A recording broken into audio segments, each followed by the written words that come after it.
Bom, pessoal, boa tarde. A gente vai falar hoje sobre o segundo encontro sobre o mandado de segurança.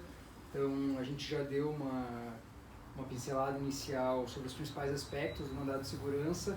Hoje a gente vai fechar o que a gente viu inicialmente, então, prazo decadencial de mandado de segurança, quem tem competência para prestar mandado de segurança, quais são os requisitos para a impetração do mandado de segurança. Então a gente vai fechar essa questão que já foi dada na aula passada e vai complementar com relação ao procedimento do mandado de segurança e quem são os legitimados ativos e passivos com base na Lei 2016, que é a Lei do Mandado de Segurança. Como a gente teve esse problema e a gente não vai conseguir fazer as duas aulas presenciais sobre o mandado de segurança, eu resolvi fazer essa aula um pouco mais curta para deixar uma aula 3, um terceiro encontro só sobre o mandado de segurança coletivo e sobre o pedido de suspensão de segurança, que é um pedido específico lá contido na Lei 2016, sobre o qual a gente vai falar melhor na terceira aula. Na terceira aula, na aula 3 então do MS, a gente também vou passar para vocês um caso sobre o qual eu quero que vocês façam uma peça de mandado de segurança para que vocês treinem essas questões de uma atividade direcionada também sobre o mandado de segurança para a gente fechar esse conteúdo e poder passar para as próximas ações constitucionais. Então, como a gente viu, então os objetivos dessa aula são basicamente retomar o que a gente já viu sobre MS, tratar dos elementos atinentes à legitimidade para a impetração, o procedimento do mandado de segurança, tratar da tutela de urgência do mandado de segurança e ver de forma muito breve como que a jurisprudência se posiciona sobre essa ação constitucional que está prevista na 12.016. Então, como a gente viu na aula passada, o mandado de segurança é uma garantia fundamental do cidadão, prevista no artigo 5º da Constituição Federal, e sendo uma garantia fundamental, o mandado de segurança ele não pode ser revogado ou suprimido, nem mesmo por emenda constitucional. Então, vocês já devem ter visto em direito constitucional, essa é uma das cláusulas petrificadas, uma das cláusulas pétreas do nosso direito constitucional. O mandado de segurança, então, sendo essa garantia fundamental que serve para que os cidadãos particulares acessem o Poder Judiciário e peçam uma tutela do Poder Judiciário contra um ato ilegal de uma autoridade pública, sendo essa garantia fundamental, ela não pode ser suprimida, reduzida, nem mesmo por emenda constitucional, que dirá por uma lei ordinária ou complementar. A gente viu que nos termos da Constituição Federal e da 12.016, o mandado de segurança ele tem por objetivo proteger direito líquido e certo. Então, essa expressão direito líquido e certo, ela basicamente se liga à menor amplitude probatória que o mandado de segurança tem com relação às ações ordinárias. A gente viu lá um pouco na aula passada, vai retomar aqui, que a prova do mandado de segurança, ela tem que ser uma prova ou documental ou documentada, o que quer dizer que o mandado de segurança, por se prestar a proteger direito líquido e certo, ele não admite nenhuma dilação probatória para a sua impetração. Ou seja, se você precisar de uma prova pericial, de uma prova técnica, uma prova testemunhal, ou qualquer tipo de prova que demande uma dilação probatória maior do que a prova documental ou documentada, você não pode utilizar o mandado de segurança. Além dele proteger direito líquido e certo, ele necessariamente tem que se prestar a proteger proteger o cidadão ou uma pessoa jurídica contra um ato ilícito praticado por autoridade pública ou agente de pessoa jurídica no exercício de atribuições do poder público. O que quer dizer, como eu falei para vocês na última aula, que não se admite impetração de mandado de segurança para questões ordinárias envolvendo dois cidadãos. O mandado de segurança é uma ação que é um remédio constitucional, uma ação constitucional que se presta para o particular ele buscar anular ou suspender um ato ilícito praticado por uma autoridade pública ou pessoas jurídicas que exerçam atribuições de poder público. A gente viu também que essa expressão autoridade pública ela é tida na 12.016 e na jurisprudência como uma expressão basicamente ampla, ou seja, envolve, além da administração direta, então além da União, Estado, Distrito Federal e municípios, órgãos de partido político, administradores de entidades autárquicas e dirigentes de pessoas jurídicas, empresas públicas, sociedades de economia mista. Tá? Então, é possível impetrar um IMS contra, por exemplo, um diretor, contra um presidente da Petrobras, que é uma sociedade de economia mista, se ele estiver atuando como autoridade pública. Então, a gente viu que não é possível impetrar IMS com relação a atos comerciais, a atos empresariais desse representante da empresa pública ou sociedade de economia mista, mas é possível sim impetrar um IMS quando essa autoridade estiver se valendo da sua autoridade pública para praticar atos eminentemente públicos. Tá? Então, a gente viu que a autoridade pública tem um conceito lato, um consenso amplo, que ele é dado pela própria 12.016. A gente viu também na última aula, que a gente está retomando agora, que a 12.016 ela prevê 3 hipóteses de vedação ao cabimento do IMS. 3 hipóteses que quando o juiz analisar o mandado de segurança, se ele identificar alguma dessas 3 hipóteses, ele tem que indeferir o mandado de segurança, e a gente vai ver quais são essas possibilidades que o juiz tem quando ele recebe o mandado de segurança. Quais são as 3 hipóteses previstas no artigo 5º a respeito da vedação ao cabimento de IMS?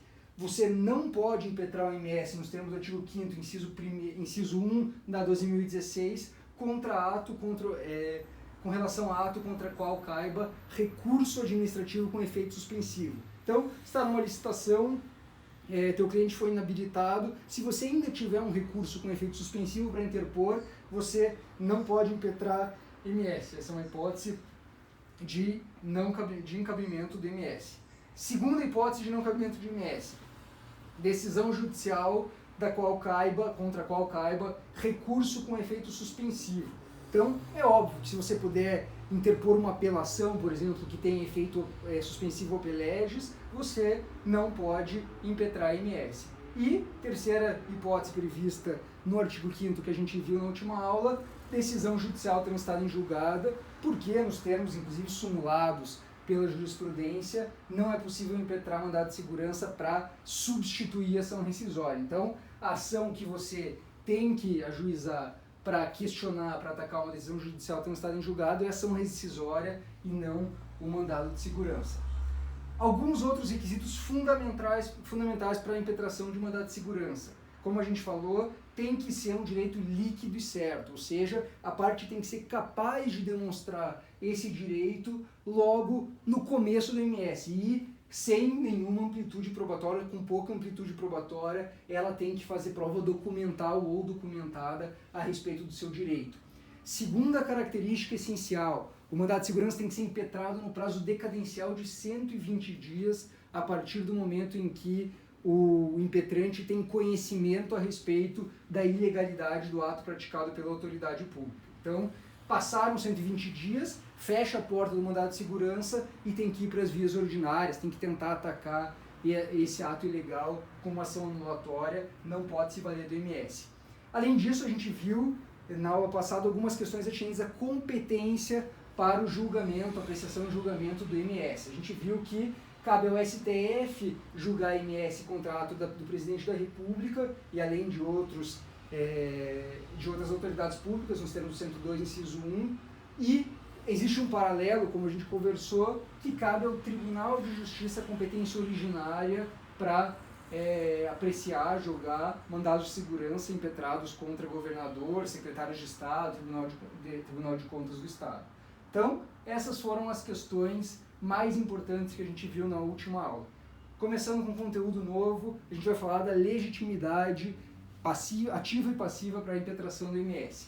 Nos termos do artigo 1º da 12.016, qualquer pessoa física ou jurídica, nacional ou estrangeira, pode impetrar mandado de segurança. Então vejam que o artigo 1º é muito claro. Qualquer pessoa física ou jurídica que sofrer violação ou justo receio de sofrer essa violação ao direito por um ato da autoridade pode impetrar mandado de segurança. Não há nenhuma vedação nesse sentido. Todo mundo que se sentir lesado por algum ato praticado por uma autoridade pública, ou que faça às vezes a autoridade pública, pode impetrar mandado de segurança. Uma outra questão importante é que entes despersonalizados, ou seja, que não têm personalidade jurídica, como espólio, condomínios, também podem impetrar mandado de segurança porque, como vocês viram no processo civil, eles têm personalidade judiciária. Então, vocês sabem que, por exemplo, o espólio, ele não tem uma personalidade jurídica autônoma com relação ao inventariante e aos demais herdeiros, mas ele pode ser representado em juízo pelo inventariante, então ele tem personalidade judiciária e, ainda que sejam raros esses casos, o espólio e o condomínio podem impetrar mandado de segurança, não há problema nenhum com relação a isso. O artigo 1º, ele também prevê a possibilidade, o artigo 1º, parágrafo 3º, também prevê a possibilidade do que se chama na doutrina de legitimidade ordinária e individual. Então vamos ver o que fala o parágrafo 3º do artigo 1º. Quando o direito ameaçado ou violado couber a várias pessoas, qualquer delas poderá requerer o mandado de segurança. Ou seja, qualquer pessoa que se sinta violada por um ato, ainda que as demais pessoas não se sintam violadas por esse ato, pode atuar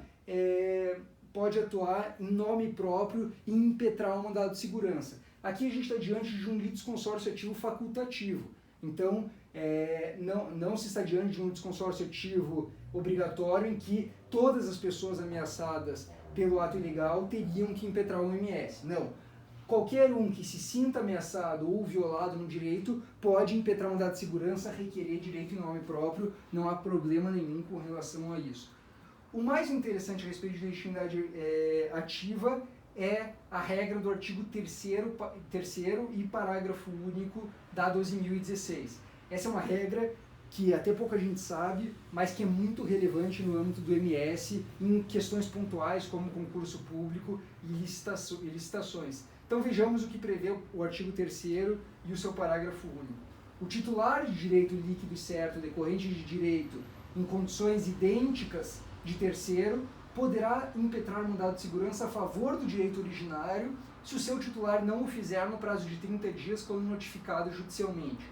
O que o legislador quis dizer, pessoal? Ele quis dizer que, por exemplo, um cara que esteja em segundo lugar, o segundo colocado no concurso público, ele pode impetrar um mandado de segurança para defender direito de terceiros, do primeiro colocado, caso esse primeiro colocado, sendo notificado, seja intimado judicialmente, aqui a doutrina também entende que uma notificação extrajudicial seria suficiente, se esse primeiro colocado não impetrar o MS, não defender os seus direitos no prazo de 30 dias, a outra pessoa que também tem interesse na causa pode impetrar um mandado de segurança para defender direito de terceiros. Então, vamos explorar essa questão.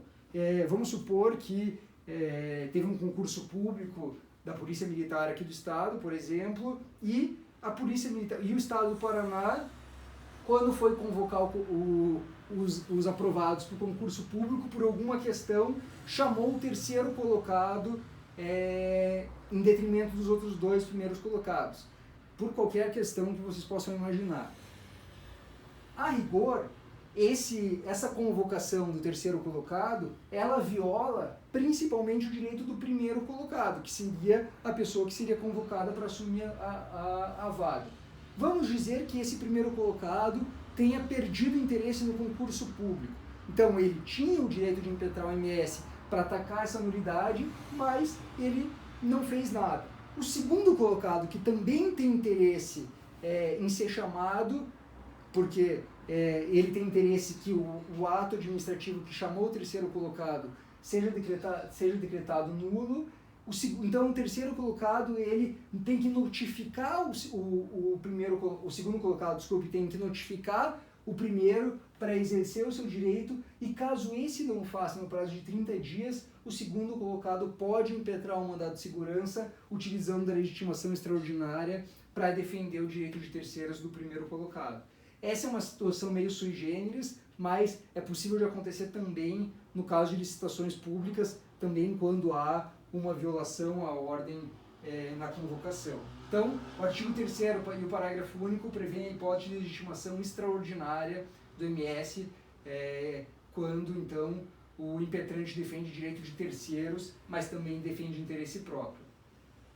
Passamos agora para a questão da legitimidade passiva do mandado de segurança. E essa questão, ela suscita muitas dúvidas na doutrina, se haveria um litisconsórcio unitário entre a autoridade coatora e a pessoa jurídica que a autoridade coatora integra, mas para todos os fins aqui da nossa disciplina, o que vocês têm que saber é que quando vocês forem impetrar um mandado de segurança, vocês sempre têm que indicar a autoridade jurídica coatora, então quem praticou o ato ilegal, e além disso, a pessoa jurídica a que integra essa autoridade coatora. Então, vamos supor lá no caso do concurso, que o ato tenha sido praticado pelo secretário de segurança que estava à frente desse concurso público para a Polícia Militar. Então tem que impetrar o MS contra o secretário de segurança e contra a pessoa jurídica que esse secretário de segurança integra, que é o Estado do Paraná. Então, legitimidade passiva para o mandado de segurança é sempre importante que vocês indiquem no MS tanto a autoridade coatora que praticou o ato, quanto a pessoa jurídica que a autoridade coatora integra. Parágrafo 3º do artigo 6º.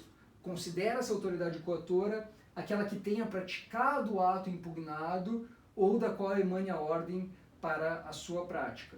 Pessoal, aqui também tem uma questão doutrinária importante e até jurisprudencial a respeito da identificação de quem seria a autoridade coatora para determinados atos. Então, o entendimento majoritário da doutrina e da jurisprudência é que a autoridade coatora que deve ser incluída no polo passivo como legitimado para responder pelo mandado de segurança ou prestar esclarecimentos é aquela que pode rever, que tem poder para rever o ato praticado. Então, se for uma autoridade que, ainda que a autoridade tenha praticado um ato administrativo, mas ela seja mera executora, quem vocês têm que colocar no polo passivo desse MS é quem vai ter poder para rever o ato administrativo ilegal. Eu trouxe um caso aqui para a gente entender essa questão da legitimidade passiva. Aqui era um caso de um analista judiciário que foi incluído no polo passivo do MS, mas vejam que o analista judiciário ele é simplesmente uma autoridade executora, então ele não tinha poderes nem mesmo para rever o seu próprio ato, porque tinha sido uma portaria do juízo que tinha delegado essa competência para ele praticar esse ato. Nesse caso, o Tribunal de Justiça do Paraná, até num caso bem recente, entendeu que quem tem que ser incluído, quem tem que figurar no polo passivo é a autoridade que tem poderes para rever o ato ilegal praticado pela autoridade coatora. Essa é uma questão um pouco difícil, às vezes, de localizar, mas é sempre importante que vocês tenham em mente que vocês têm que incluir a autoridade coatora correta no polo passivo do MS. Então, o parágrafo 3º do artigo 6º, ele especifica bem. Considera essa autoridade coatora aquela que tenha praticado o ato impugnado ou da qual emane a ordem para a sua prática. Além disso, pessoal, existe uma outra questão bem controvertida na jurisprudência e que caminha no sentido aqui colocado no slide, que pode ser criado um litisconsórcio passivo necessário no MS em algumas circunstâncias específicas. Então, por exemplo, quando você impetra um mandado de segurança no âmbito de uma licitação, tentando anular uma licitação que já acabou e já declarou uma outra empresa vencedora, existe bastante entendimento jurisprudencial no sentido de que essa empresa vencedora, por ter interesse na causa, porque ela tem interesse que o ato de homologação não seja anulado, ela também tem que ser incluída como litisconsórcio passivo no âmbito desse MS. Então vejam, você está num caso ou de licitação ou de concurso público em que o ato beneficiou um terceiro e o entendimento jurisprudencial majoritário é que você tem que incluir, além da autoridade coatora, a pessoa jurídica qual essa autoridade coatora representa e também a pessoa jurídica ou física que se beneficiou desse ato que você está falando que é ilegal. Então, o entendimento mais consolidado no sentido de que empresas vencedoras de licitação ou candidatos aprovados em certames públicos têm a legitimidade, tem o direito de participar desse IMS impetrado contra o ato que o beneficiou. Questão bem importante, tá, pessoal? Agora questões mais procedimentais do IMS. Então vimos lá questão de legitimidade ativa e legitimidade passiva. Então legitimidade ativa qualquer um pode impetrar um mandado de segurança, pessoa física ou jurídica. Legitimidade passiva tem que ser incluídas no polo passivo a autoridade coautora, a pessoa jurídica que a representa e às vezes, em casos específicos, também terceiros interessados que se beneficiem com o ato administrativo e legal. Passemos agora para algumas particularidades do mandado de segurança. O artigo 12 da 12.016, ele prevê que necessariamente, sob pena de nulidade do processo, o Ministério Público tem que opinar sobre a questão relativa, a questão discutida no âmbito do mandado de segurança. Então vejam que depois do juiz permitir que a autoridade coautora se defenda ou apresente informações no âmbito do mandado de segurança, ele necessariamente tem que notificar o Ministério Público para que opine no prazo improrrogável de 10 dias. Aqui a doutrina entende que esse é um prazo próprio, que caso o Ministério Público não se pronuncie nesse prazo, preclui essa possibilidade. Então, questão bem relevante, tá, pessoal? Tem casos, inclusive, que o mandado de segurança é anulado porque o juiz não determina a intimação do MP para se manifestar. Com ou sem o parecer do Ministério Público, os autos devem ser conclusos para que o juiz decida no prazo de 30 dias. Esse prazo de 30 dias eu posso lhes garantir que é um prazo impróprio, tá? Existem muitos casos, a grande maioria dos casos, os juízes não conseguem decidir o MS no prazo de 30 dias, então não é um prazo próprio do juiz, trata-se de um prazo impróprio. Tá? Mas é importante que vocês saibam que o Ministério Público necessariamente tem que se manifestar no prazo de 10 dias a contar da sua intimação ou da leitura da intimação para se manifestar no processo do mandado de segurança. Outras questões relevantes com relação ao mandado de segurança previstas lá na 12.016. O mandado de segurança tem prioridade de trâmite, o que quer dizer que, em regra, claro que em regra os mandados de segurança se tramitam perante as varas da Fazenda Pública quando elas existem, mas em regra o MS ele tem que ser priorizado com relação a outros processos, principalmente processos ordinários. Como a gente está tratando de questões que têm, na maior parte das vezes, urgência e que se tratam de direito líquido e certo contra um ato administrativo ilegal de um agente público, existe essa prioridade prevista na 12.016. Então, os processos de mandado de segurança terão prioridade sobre todos os atos judiciais, salvo habeas corpus, que logicamente se trata de um remédio constitucional que tem por objetivo proteger a liberdade do ser humano e por isso tem até prioridade com relação ao mandado de segurança. Tratando agora do mandado de segurança, e pessoal, é importante que vocês saibam desde logo, o rito do mandado de segurança é um rito sumário e documental, que quer dizer que é um rito muito mais simples que o rito ordinário previsto lá no CPC. Como a gente está diante de questões urgentes, que não demandam dilação probatória, cuja única prova é a prova documental ou documentada, a gente está diante de um processo que corre de uma forma mais rápida e mais simplificada comparativamente ao processo ordinário. Questões relevantes, pessoal, sobre as quais, inclusive, há dissenso doutrinário.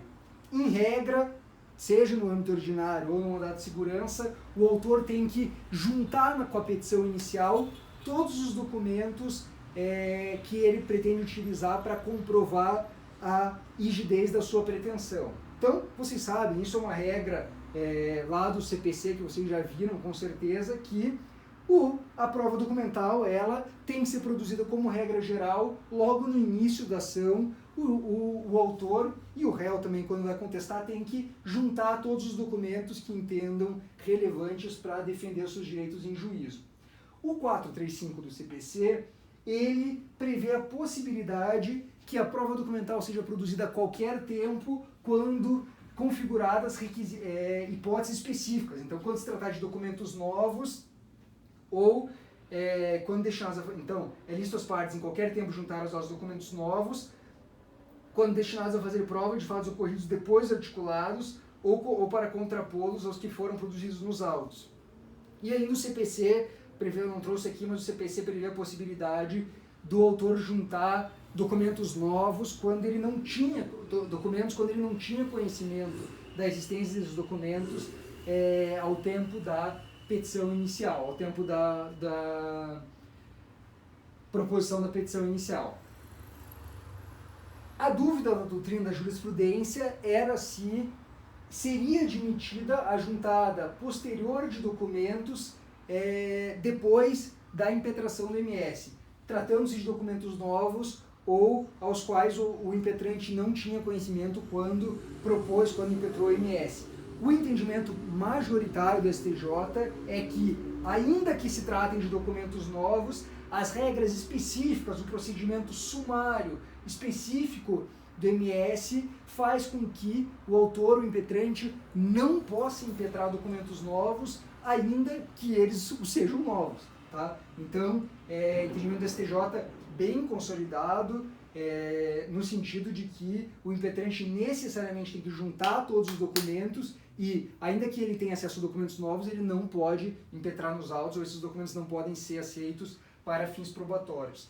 Eu encontrei alguns entendimentos de tribunais estaduais contrários ao STJ, mas acho que é importante a gente fixar esse entendimento do STJ, então vamos ver esse entendimento. É firme o entendimento no âmbito do STF e do STJ, no sentido de que, diante da natureza célere do mandado de segurança, o qual não comporta dilação probatória, desde a impetração, o qual não comporta dilação probatória, bem como tendo em vista o direito líquido e certo, é aquele que se apresenta manifesto de plano, desde a impetração, impondo-se a comprovação do direito líquido e certo invocado, mediante prova pré-constituída, contemporânea à petição inicial, não se admitindo a juntada posterior de documentos a fim de comprovar o direito alegado, ainda que se tratem de documentos que estavam em poder da autoridade e acerca dos quais a parte não teve acesso. Então é importante, pessoal, para o STJ não é possível a juntada posterior de documentos após a impetração do mandado de segurança. Então vamos lá. Impetrou o mandado de segurança, juntou todos os documentos, o juiz ele tem algumas providências, algumas atitudes que ele pode tomar. Primeira providência que o juiz pode tomar no MS ou em qualquer ação ordinária. Ele pode constatar que a parte ajuizou a ação ou impetrou o mandado de segurança com algum vício que possa ser corrigido. Nesses casos, dando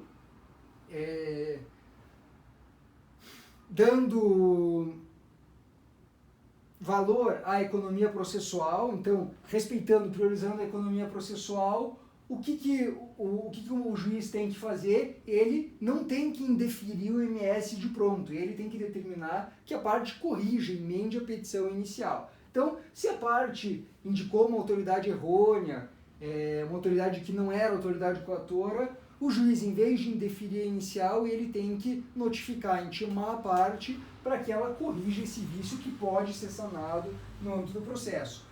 Para respaldar a economia processual, em vez de indeferir o processo, ela manda que o impetrante emende esse mandado de segurança.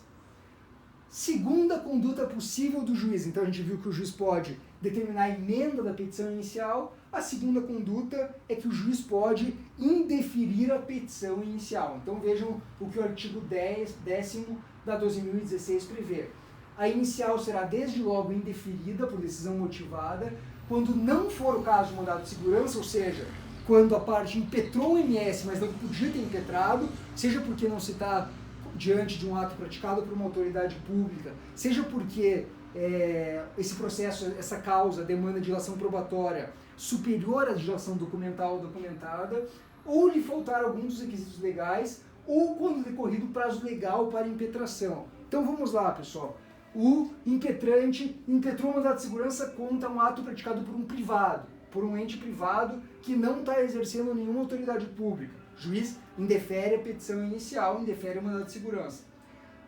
O impetrante, ele deixou de atender a questão da amplitude probatória limitada do mandado de segurança. O juiz indefere desde logo o mandado de segurança. E além disso, se tiver transcorrido prazo superior ao prazo previsto na lei de mandado de segurança, o prazo decadencial de 120 dias, o juiz também tem que indeferir esse mandado de segurança e nos termos do parágrafo 1º do artigo 10º da 12.016, indeferir essa petição inicial, caberá à parte impetrante interpor apelação quando se tratar de uma decisão de primeiro grau. Então, impetrou o MS, foi indeferido no primeiro grau, apelação para o Tribunal de Justiça para tentar reformar essa decisão de indeferimento.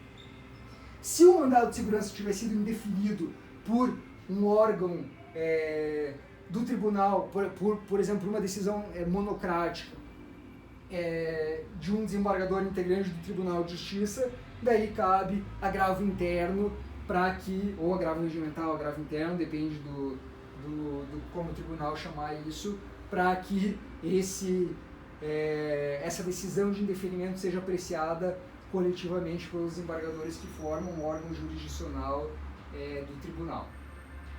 Além de poder determinar a emenda da petição inicial e o indeferimento do mandado de segurança, a autoridade pode, aqui é C, não B, notificar, e é o que acontece no mais das vezes, pode notificar a autoridade coatora e o representante processual da pessoa jurídica a qual pertence o mandado de segurança. Então vamos lá, o mandado de segurança está perfeito, não tem nenhum problema. O que o juiz tem que fazer? Ao despachar a inicial, ele tem que determinar a notificação da autoridade coatora a respeito da petição inicial para que ela se manifeste e preste informações, e além disso ela tem que dar ciência do feito ao órgão de representação judicial da pessoa jurídica interessada, também enviando a petição inicial e os documentos para que essa pessoa ingresse no feito. Então, o juiz tem que determinar notificação da autoridade coatora e também a ciência do representante judicial da pessoa jurídica interessada, da PGE, PGN, AGU, da IDP, ou de algum órgão jurisdicional, algum órgão judicial, de representação judicial, de autarquias ou empresas de sociedade de economia mista. Além disso, pessoal, nos termos do artigo 7º, inciso 3 da 12.016, quando houver pedido de tutela de urgência, o juiz pode, desde logo, na audita ter partes, determinar a suspensão do ato que decretou, do ato que deu motivo ao pedido do mandado de segurança. Ou seja, ele tem que conceder a liminar quando o impetrante pede essa liminar no sentido de suspender esse ato ilegal. Então, na maioria das vezes, há um pedido liminar, porque o mandado de segurança, na maior parte das vezes, trata de questões urgentes e daí cabe ao impetrante comprovar lá os requisitos previstos no artigo 300 do CPC para concessão da tutela antecipada. Então, o impetrante tem que comprovar verossimilhança das alegações deduzidas, fomos boniuris, e periculo in mora, perigo na demora do provimento jurisdicional. Comprovados esses dois requisitos do 300 do CPC, o juiz pode, desde logo, determinar a suspensão liminar desse mandado, desse ato tido como ilegal.